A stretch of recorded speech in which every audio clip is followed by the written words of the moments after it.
ખબરોમાં બન્યા રહેવા માટે બેલ આઇકોન દબાવો અને એબીપી અસ્મિતાને સબસ્ક્રાઇબ કરો। વાત કરીશું સુરતની। સુરતમાં આવેલા ભટપોર ગામના રહીશોએ મનપાની સામે મોરચો માંડ્યો છે। ભટપોર ગામમાં રહીશો દૂષિત પાણીથી પરેશાન છે। ગામના લોકોનો આરોપ છે કે ભટપોર ગામમાં ડ્રેનેજનું ગંદુ પાણી ત્રાસ આપે છે, જેના કારણે માધવવિલા સહિતના વિસ્તારોમાં ગટરના પાણી ભરાયા છે, જેથી લોકોએ ડ્રેનેજ લાઇનનું અધૂરું કામ પૂરું કરવાની માંગ કરી છે।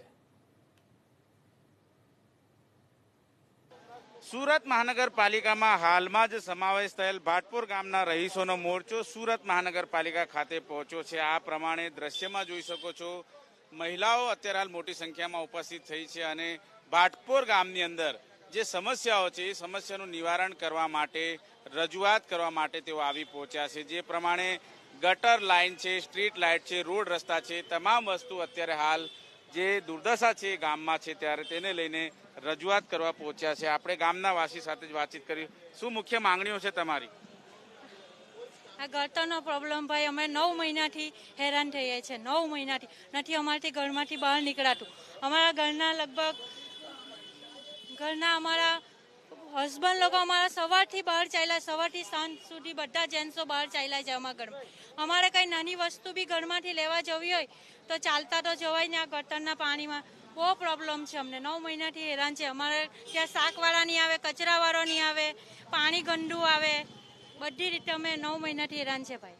બિલકુલ, આપ જણાવો કઈ પ્રકારની સમસ્યાઓ છે અને કેટલા સમયથી આ સમસ્યાઓ?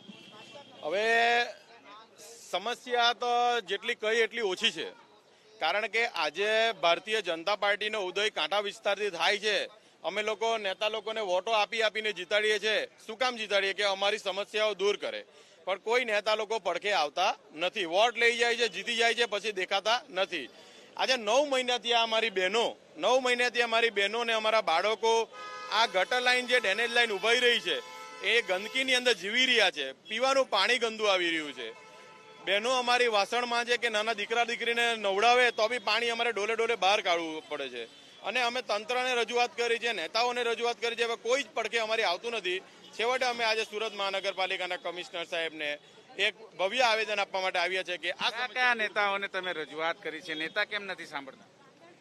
અમે લોકો જે નેતા લોકોને વોટો આપીએ છીએ, ધારાસભ્યશ્રીઓ, કોર્પોરેટરશ્રીઓ, ગામના સરપંચશ્રીઓ, એ લોકોને અમે લોકોએ વારે ઘડી આવેદનો આપ્યા છે, રજૂઆતો કરી છે, પણ કોઈ જ રજૂઆત સાંભળતા નથી। બહેનો બાળકો બધા જાય છે। આજે તમે વિચાર કરો કે 9 મહિનાથી આ સમસ્યાથી ધ્રુજી રહ્યા છે। આ લોકો 9 મહિનાથી આજે આ સમસ્યાથી ધ્રુજી રહ્યા છે। આ લોકો બધે જ જઈને આવ્યા છે, જે બધે એટલે બધાના દરવાજા ખખડાઈને આવ્યા છે, પણ કોઈ એમની પડખે નથી આવ્યું। છેવટે એ લોકોએ મારો કોન્ટેક્ટ કર્યો છે, તો હું ત્યાં જઈ એ લોકોની સમસ્યા સાંભળી અને આજ રોજ હું આવેદન આપવા માટે આવ્યો છું।